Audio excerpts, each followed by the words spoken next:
This is All of It on WNYC. I'm Allison Stewart. Our next guest, Robin Arson, made a pretty dramatic career shift. She left her job as a corporate lawyer to pursue her passion.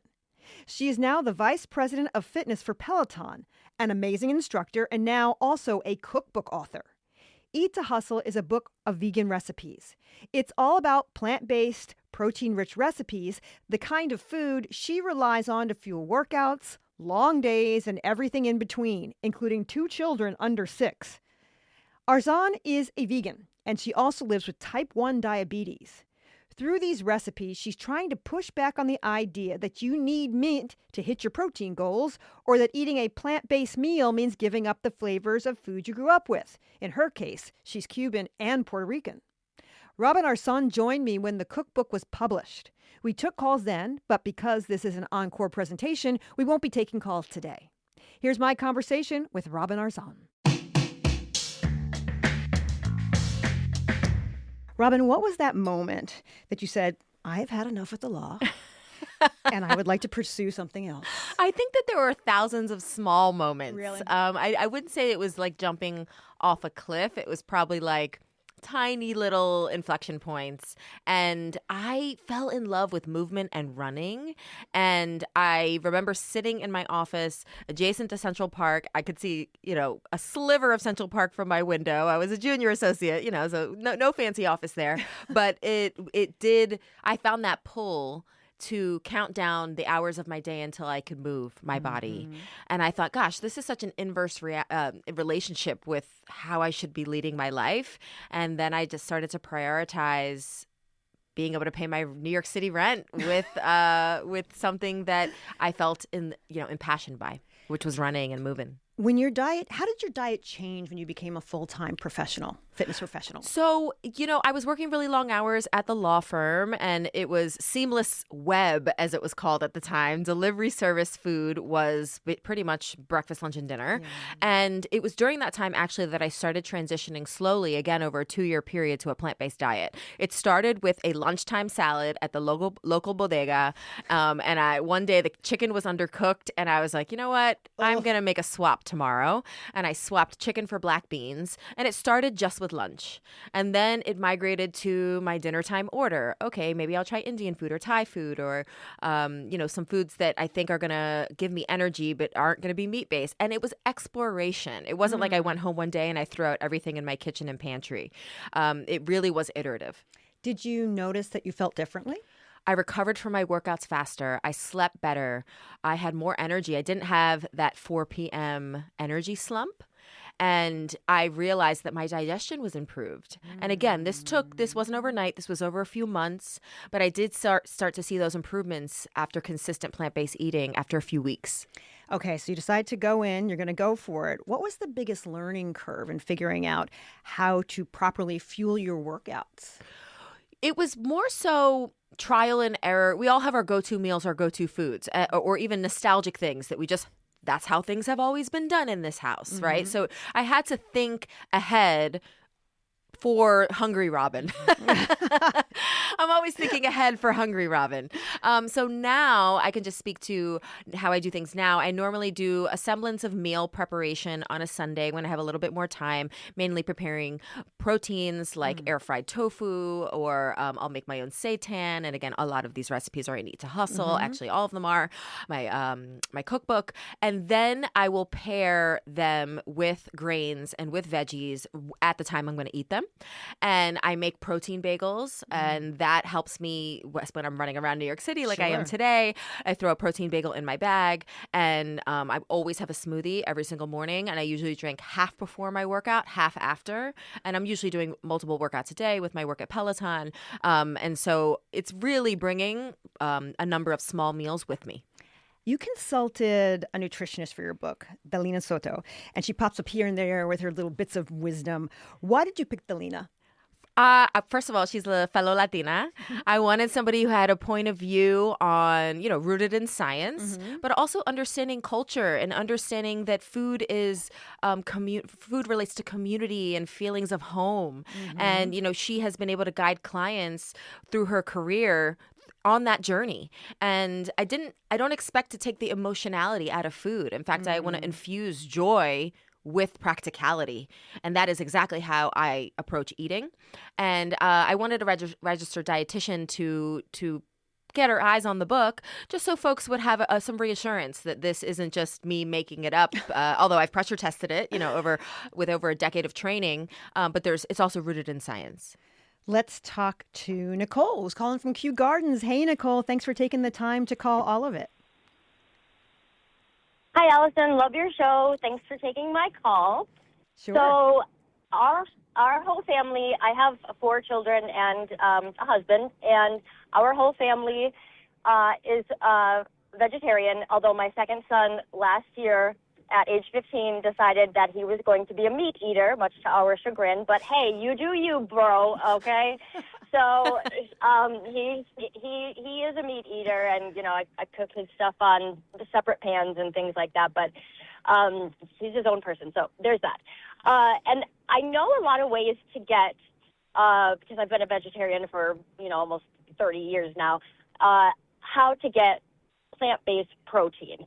But as I've entered this darling and beautiful perimenopausal state that I'm in, I've heard so much about collagen, and I'm wondering how a vegetarian/vegan can get collagen from a vegetarian diet. Yeah, that's hi. Thank you so much for calling. That's a great point. There are supplement companies that sell plant-based forms of collagen. Jury's out. I would do your research on the efficacy and whether the absorption is the same. But generally, they're products from the sea that help with our collagen production as we age. You and Delina both weigh in on the biggest vegan myths. First of all, when you talk to her and when you put this together, where do these myths come from? A lot of times they're related to, something that just went wild on TikTok or went wild on the news. And oftentimes it's related to a study or two, and really unpacking, what was the control group? What was the causation or correlation there, right? Like, let's unpack that. And also, we shouldn't discount individually how we feel, right? Like we could report on study after study, but if that way of eating doesn't sit well with you in digestion, doesn't aid sleep, if you don't feel like it's aiding your energy, then that's all the sample size you need to have. What are some of the myths that you'd like to bust? Give me 3. Well, number 1, that plant-based foods don't have protein. Plants themselves have protein. And eating a variety of plant-based foods gets you to the full amino acid profile that will put on muscle. Since becoming a plant-based athlete, I've probably put on 12 pounds of muscle in about a decade. That's with a lot of hard work and intentional eating. But it's absolutely possible to maintain muscle mass as we age with plant-based foods. Number 2, that soy is inherently bad. There are entire communities around the world that eat soy on a regular basis, and they do not have increased risk of cancer. And I would just say, generally speaking, you want to know where your foods are coming from. Or organic foods, to the extent that we can source them properly, are usually a better option. At least that's what it is in my household. And I would say number 3, that it needs to be overly complicated, or that you have to relinquish foods that you love. A lot of the recipes in Eat to Hustle are actually comfort foods that I was nostalgic for in the 90s. Things that my Cuban refugee mama was like, no, we're not getting that. You're not getting that. Literally there's a whole purse snack chapter, and there are mini energy muffins, for example, that used to be these pre-packaged muffins from the 90s that my mom was like, we're not getting that. You could have rice and beans for dinner. So I created a recipe, that has, 12 grams of protein per serving. And it is a nod to kind of more fun foods that we might have had back in the day. I was going to ask you, because about your Cuban and your Puerto Rican roots, there's pernil. There's a vegetarian pernil in here. Yes, there's tofu chicharrones, which is directly from my Christmas holiday table. So vegetarian pernil plate. Yep. Explain to us what you think is the magic ingredient in here. I mean, I would say it's the adobo and the sazon and the seasonings, right? And so we were able to recreate pernil, which is normally a roasted pork, and infuse it with protein and make sure that you have the maduros, you have arroz con gandules, the rice and beans, and that there are many points in the book. We have a flan recipe that has no dairy and is pumped up with protein. And side note, my mom said that my abuela Carmita would have been very proud. So that was the only vote of confidence I needed to get that book out into the world, knowing that my abuelas, my grandmothers, would be proud. But there are a lot of ways to I call myself a remix artist in the kitchen, and in the same way that I hope to empower folks to move their bodies with Peloton, I hope to empower folks in the kitchen to make choices and just experiment. And we don't have to relinquish the recipes that we grew up with. We're talking to Robin Arsan. Her new cookbook is called Eat to Hustle. Let's talk to James in Gowanus. Hey, James, thanks for making the time to call all of it. Hi there. So thanks for letting me on. I wanted to ask because I heard in the introduction that she is a type 1 diabetic.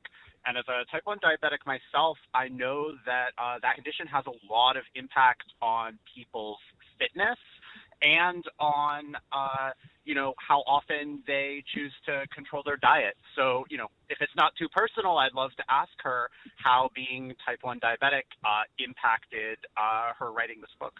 Yeah, thank you. So the carb counts certainly aid my fellow type 1 diabetes, I like to say.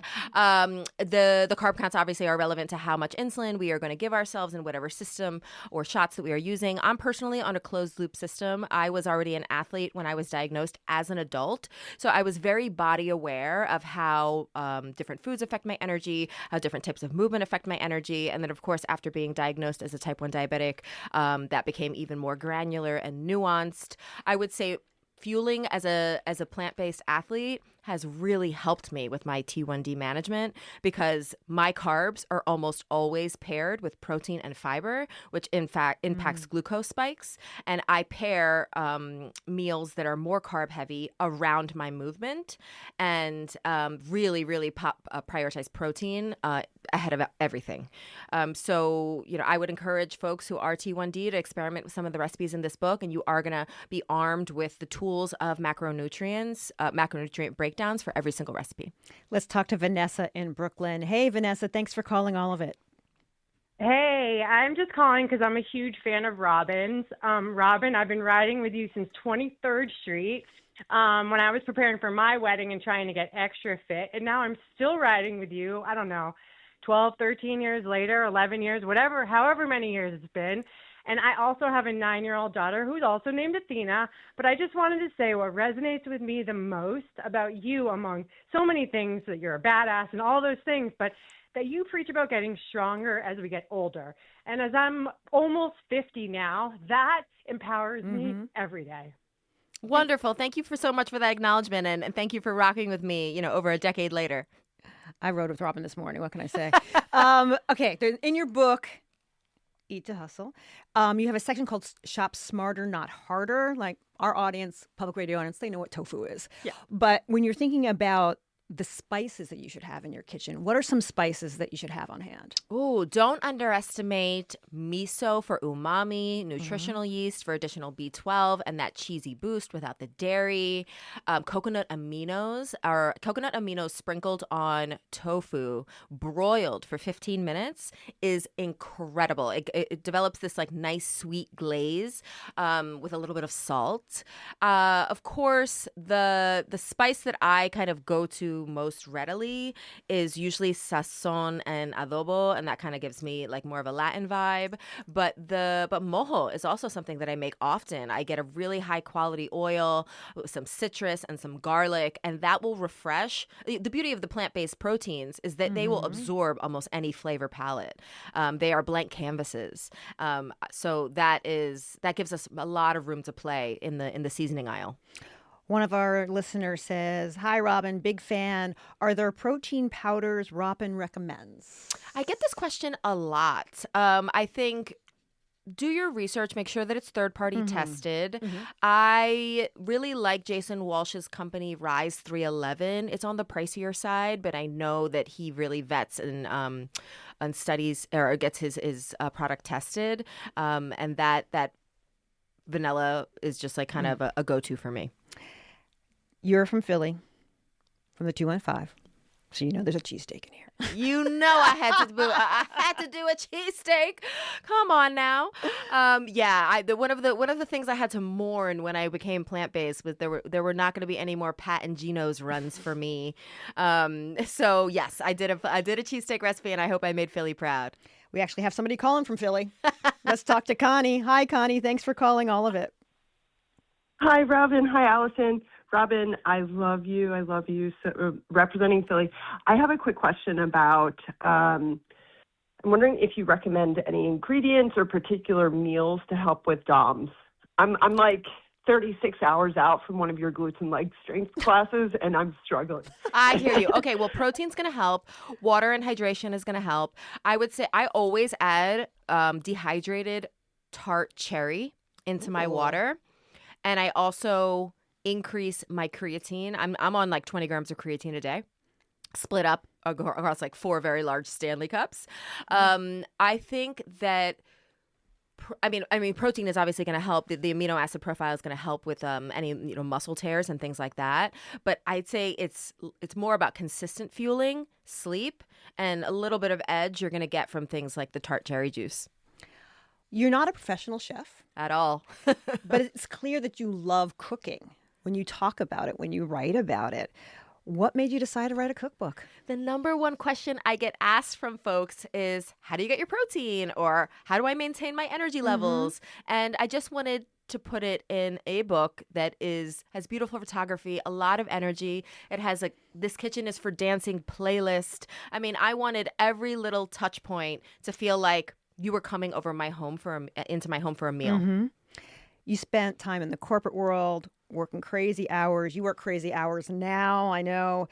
What advice do you have for people to try to maintain sort of an intentional diet when you have a demanding job?